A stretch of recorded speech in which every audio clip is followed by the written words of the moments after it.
Ayan po mga kabida, isang magandang oras po sa lahat. Welcome po sa aking channel. Eto na, bigla hong nagbago ho ang target po ngayon mga kabida ni Senate President Tito Soto. Mula doon ho sa pagpapatuloy sa impeachment complaint against Vice President Sara Duterte. Ngayon, tsa na mga kabida. Pagbabago ho ng ating saligang batas.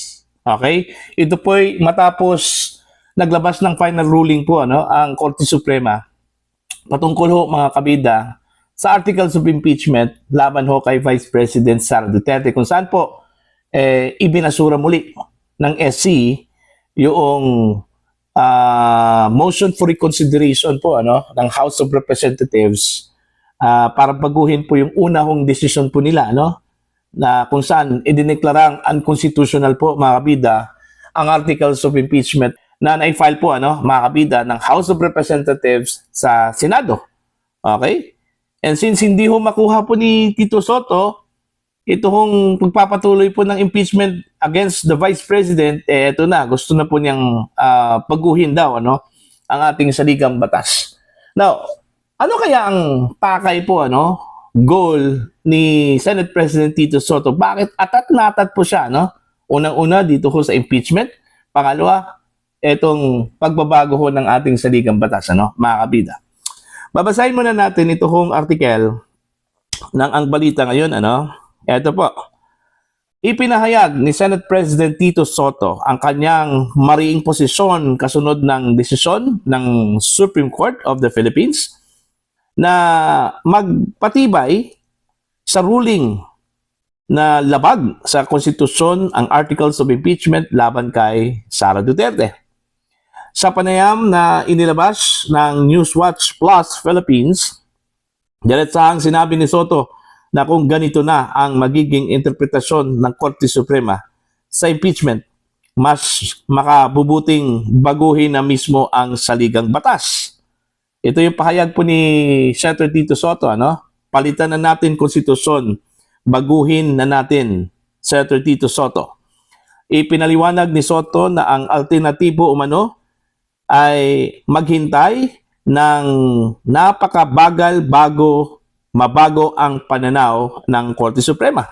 Or, kailangan ma-retire na muna itong mga Supreme Court Justices na ito para magbago kaisipan kasi unanimous. Wala man lang dissenting opinion, wala man lang opinion.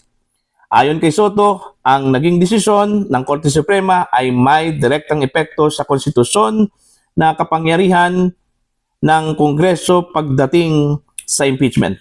Bagamat kinilala niyang may probisyon sa konstitusyon na nagbibigay ng kapangyarihan sa Korte Suprema na mag-review, giit niya na lumalalim ang usapin kapag nagtatakda na ito ng direksyon sa proseso ng impeachment. Merong isang provision sa konstitusyon na nagbibigay ng power sa Supreme Court na i-review lahat. Dahil dito, binigyang diin niya ang kanyang punto. Kung ang Supreme Court pwedeng galawin ang konstitusyon, dapat galawin na namin. Kami ang empowered to do so. Nilinaw rin ng Senate President na hindi siya ang mangunguna sa pagsusulong ng charter change, ngunit handa niya itong suportahan kung yun ang magiging hakbang ng Kongreso. Ayon. So, charter change na po yung kanyang target po ngayon, mga kabida, dahil hindi ho niya makuha yung kanyang gusto, na ipagpatuloy po ito hong impeachment, laban ho kay Vice President Sara Duterte. Ano kaya ang magiging benepisyo po ni Senate President Tito Soto kung sakali man po, ipagpatuloy po ang impeachment at eventually makukonvict ito hong si Vice President Sara Duterte, Simple lang po mga kabida. Siya po ang susunod na magiging Vice President po ng Pilipinas ayon po sa Law of Succession. Alright? At ito po yung pinakamatindi. Kung sakali man po maging Vice President ito hong si Tito Soto mga kabida at magkaroon po ng impeachment against the President. Alright? At makukonvict po ito mga kabida. Automatic po maging Pangulo po ito kung si Tito Soto, mga kabida. Kaya ayon po sa mga netizens, kaya ito daw yung dahilan kung bakit ho atat na atat po ito hong si Tito Soto, mga kabida, na ipagpatuloy po ito hong impeachment against the Vice President at dahil doon sa decision po ng Korte Suprema, yun, binatikos po ni Soto ang decision po ng SC. Ngayon ko lang po nakarinig po mula sa isang mambabatas po na grabe ho yung kanyang banat ho sa Korte Suprema, mga kabida. Kumbaga parang hindi ho makamove on Ito hong si Tito Soto Parang galit na galit po sa naging desisyon po ng SC, Okay? Kung mag-asta po, mga kabida, parang eksperto po sa batas. Okay? Ito palang sinabi niya, ito matindi, mga kabida, kung ginalaw daw ng Korte Suprema yung saligang batas, walang rason na hindi daw galawin po ng Kongreso. Unang-una, wala naman pong karapatan po ang Kongreso, na gumalaw ho sa saligang batas, mga kabida. Okay? Unless siguro kung meron pong Constituent Assembly, Okay? Pero list na po 'yon, mga kabida, po. Okay?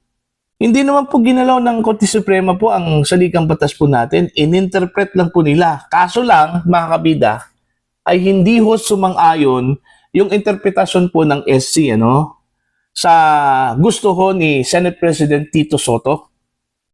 Diktadorya na po yun Ano pang silbi? Naglagay ho tayo ng mga justices dyan sa Korte Suprema kung ayaw hong maniwala po ni Tito Soto, mga kabida. Diba?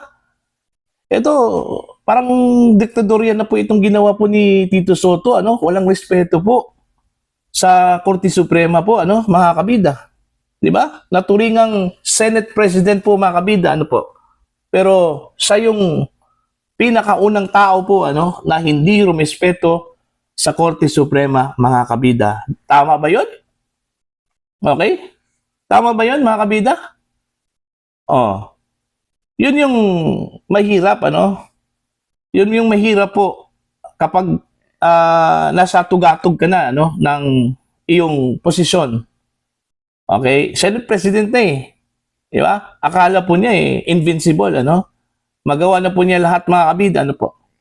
Pwede na po siyang magsalita against his co-equal body po kagaya po ng judiciary po mga kabida. Respetuhan lang po, Mr. Senate President, kung ganun din gagawin po ng Korte Suprema sa Senado, matutuwa kaya itong si Senator Tito Soto, mga kabida, mantakin nyo atat na po ito ngayon, mga kabida, na isulong itong pagbabago ho ng ating saligang batas. Bakit po ang gusto ho ninyong baguhin po doon? Baguhin po niyo doon na limitless na po yung term po ng presidente po ng Pilipinas?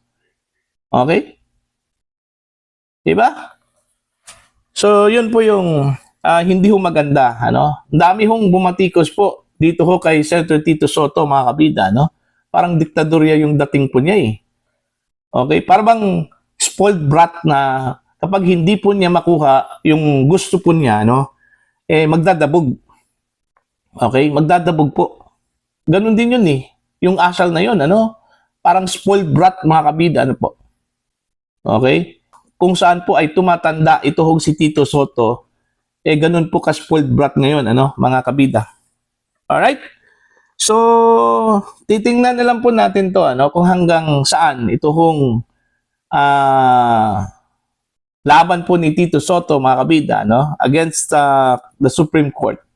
Kasi kung ako po yung Korte Suprema, iko-contempt ko to.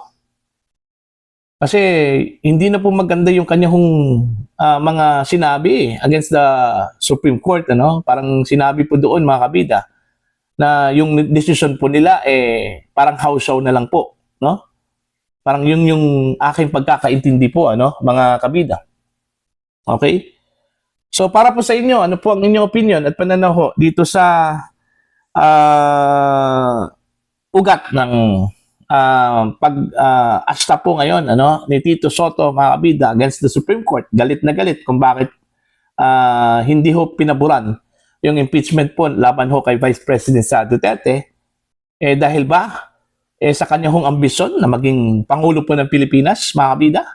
Okay? Gaya ng aking inilatag po kanina na posibilidad, kapag matuloy po ang impeachment ni Vice President Sara Duterte at ito po ay makukonvict, mga kabida, dahil hawak po nila ang majority diyan po sa Senado, automatic po maging Vice President ito hong si Tito Sotto.